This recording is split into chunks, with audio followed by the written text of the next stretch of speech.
Welcome to Table Talk. I'm your host, Karen Wilson. We've got a wonderful show for you today. First up, we're going to talk to Miss Miriam Crawford about the Nativity Festival that goes on every year in McMinnville. Welcome to the show, Miriam. Thank you, Karen. I appreciate being here. Yeah, we have fun. I love it when you come because we get to see beautiful nativities, and every year there's always something different to see. I have my eye out all year long, and my kids know that's a safe gift to give Mom. Mm-hmm. And so it's something new that we have every year. Yeah, and as they travel and you travel, Yes. you're getting things from other countries. And let's talk about, first of all, this one here that is not a traditional nativity, but I guess it is more of a painted version. Tile, Mm-hmm. yes. That's from the coast of Amalfi in Italy.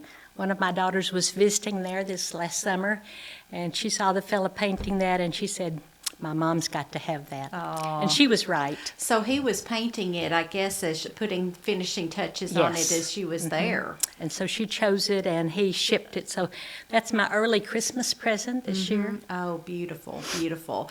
And then we've got something a little bit different here that is also kind of non-traditional. Some years we look at traditional nativities, and it does have all the characters, but they look a little bit different. Tell us about this. This particular set is made of clay, and it was made by the artist Alma Maceo.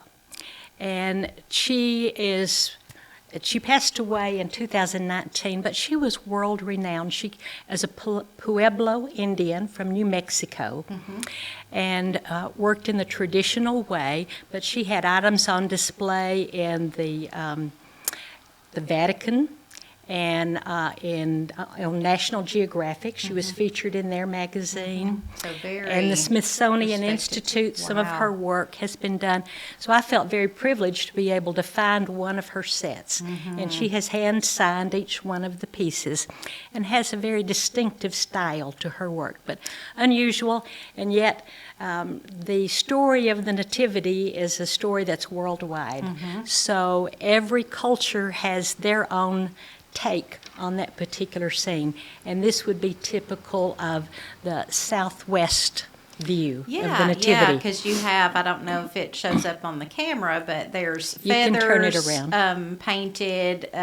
They're depicted as, I guess, Pueblo Indians would Yes. be in the Nativity. And then the gifts that have been brought are more typical of what they would give, which looks like bread. Yes, And you said the other's a cactus? cactus and corn. Uh-huh. Yeah. So, and then of course, donkeys. They're kind of universal, but we have the different animals and things like that. That is just beautiful. And then tell us about this, which we said is a puzzle. This is a wooden puzzle made by artists in Colombia. So that's the South American country of Colombia. Yeah. So we have them from all over the world, lots of different medium that they're made of. We have wood, clay, and tile here, but there's scores of other things. In fact, my husband and I were in Illinois this summer, and there were some polished rocks that were just beautiful, but there were three that worked perfectly as a Joseph, Mary, and baby Jesus. So I picked those up. You know, I guess beauty's in the eye of the beholder. I saw a nativity set where other people just saw a polished rocks. Oh, that's neat. But it's going to be fun to show those too. And so you all kind of start working on this way ahead of time and yes. are getting nativities from, tell us some of the places that they're coming from, friends, family. Yes, anyone who's interested in sharing a nativity with us for us to display, we are so thrilled to have it. And so just those that are interested and are collectors are usually the ones that will loan nativities to us. And we have a lot of beautiful artwork there too, not just nativities. Okay. And so we have people that will loan us paintings. It's all Christ-centered artwork, but such a special feeling you walk away with once you've been there. Yeah, I'm sure it's not only the nativities, but as you said, the artwork. It's just a full appreciation of everything that comes with the Christmas season, the celebration of Christ's birth, and all of those things. I guess there's lots of different mediums you're going to see that in. Yes, we have lots of trees with twinkling lights. We have hundreds of poinsettias. We have live music that's taking place during the whole event. We have a children's room where the kids can dress up as the nativity characters. They can make a little craft to take home with them. And there's some nativity sets in there they can sit down on the floor and play with. Okay, so this is not a place that, it's very kid-friendly. Family friendly. No matter where you are in your life, whatever's going on, there's going to be something there for you. Yeah. So to give us, I guess, some of the specifics of this always takes place the second week of the month of December. The second weekend in December. Yes. So this year it will be Friday, December 8th from 5 to 8, Saturday the 9th from 3 to 8, and Sunday the 10th from 1 to 6. There's some people that don't like to get out in the dark, and so there's daylight hours when they can come. Everything's handicap accessible, so we have room for wheelchairs to maneuver around. We have lots of parking. It's easy to find. The address is 562 Shangri-La Lane, which is just off of Highway 55 as you head towards the high school. Yeah, so that bypass, as we like to say, around through there, and Yes. flat parking, nice big, plenty of room to move around and park Absolutely. and all of those Yes. things, and Yes. good lighting and all of that. As you said, as we Yes. get older, we kind of think about stuff like that, being Yeah, able all to the see. parking lot lights have been redone, and they're on and working perfectly. And this is a church location. It is a church location, but it's a community event. So we have lots of people who are not affiliated with their particular religion that help with it every year. Yeah. So give us some of the specifics of what's going to be going on on each day or night. Okay. On Friday evening, when we open up, our talent, let's see, we often have some of the high school choirs, but our high school this year is going to Florida to compete, so we don't get to have them that evening. On Saturday, there will be live music from some individuals going on. Okay, it's Friday evening. That's Friday evening. And then Saturday evening, we will have the Silver and Gold Band. They'll be there, I think, from 4:30 to 5:30. And then the AG family, that's well known from this area, an amazing group, a family of, it almost sounds bluegrass, the music that they play. But it's very gospel-centered and amazing harmony with those daughters. Oh, gee whiz, you'll love that. And then on Sunday afternoon, we have Briley Evans, who is a national recording artist. She loves to come. She says this is her favorite place to come every year to perform. And then, let's see, the Wanamaker's, and then Jenny Nafrata, my daughter. I think she's one of the best ones that we have, too.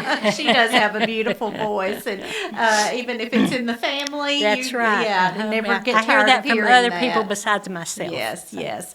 And of course, as we said, plenty of things for the children to do. They can look. Are you having your normal? A little scavenger Yes, hunt. scavenger yes, hunt, we yes. will have that. And the adults tend to like that as well as the children. So there'll be maybe a dozen or more specific things for you to look for. So perhaps one might be an angel with her mouth open. And so this little set right here has an angel with her mouth open. Okay. A green drum, just different individual things for them to kind of look around and spy and, that's it. Yeah. And they have a big time. They go all over looking. I had one grandmother tell me she was there with her 4-year-old grandson, and they had looked for a long time in in her, the way she felt about it. Yes. And finally she came over and she said, "He is taking this very seriously. You've got to help me find some of these things." And it was almost closing time at that point. And so I took him to the table where it was, and I let him look at that table. And he spied it. Yeah, Once yeah. we got there. And that's the beauty of it, is it calls people's attention to different aspects of each nativity or Yes. picture, and kind of maybe has them looking for things that they might not have noticed before. Right. So that's a lot of fun. And I guess you all, of course, we're recording this the week of Thanksgiving, but I'm sure preparation is already in process. Many meetings already, timelines already set up, and people lined up to come in and help. Yes, Yeah. it takes a long time. And then once we start, on that Monday, we start setting up. Every day has its tasks that have to be met, so we'll be ready to open on Friday. Well, I'm sure this does take a high level of organization, and you have things probably coming in, making sure everything is here and that it's as wonderful as the year before. Yes, yes. I was at the craft fair just this last weekend handing out invitations, and many people I knew, and then others that showed interest. Then I spoke with them.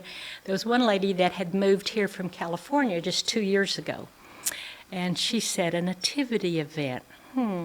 I've only been to one, and that's when I was in California." She lived in the Bay Area.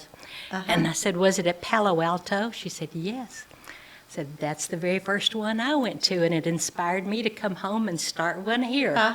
And Small so, world, isn't yeah, it? she was going to be sure to come because she loved that one. Well, and as we have more and more people moving to the area, they're learning our traditions and finding things to do here. But you can go to this event year after year, and it's always a little different It than the is. year before. It is. And they can find a sense of community here.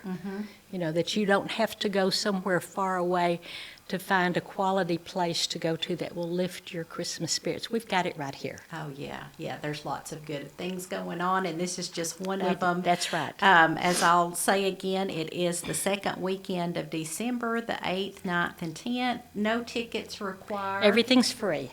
Okay, so that's great, too. Bring as many loved ones and family members as Please you would do. like. We'll be waiting for them. Yeah. Thank you, Miriam. It's always great to have you on the show. Well, it's been my pleasure. We love being able to tell people about this, and then hopefully they'll come to see for Oh, themselves. definitely As we so. say, come and see. That's right. Well, thank you for joining us for this segment of Table Talk. We'll be right back with some great events going on with some live nativities. So join us again for more Table Talk.